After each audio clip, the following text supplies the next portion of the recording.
Husson University has brought back Cash Cab for their annual Giving Day. The fundraiser, based on the former game show, Cash Cab, gives students the opportunity to answer trivia questions while being driven around campus in a golf cart. Students can ride for a minimum donation of $5 and can unlock more donation funds as they answer questions correctly. If they get 3 wrong before the ride is over, the ride ends early. Students are allowed to choose where their donation goes within Husson, ranging from sports teams to clubs and organizations. The best part of Cash Cab is that we make giving fun.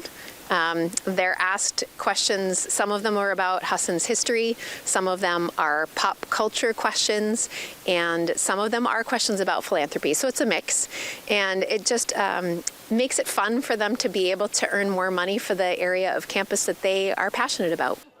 Cash Cab is just part of the university's Giving Day.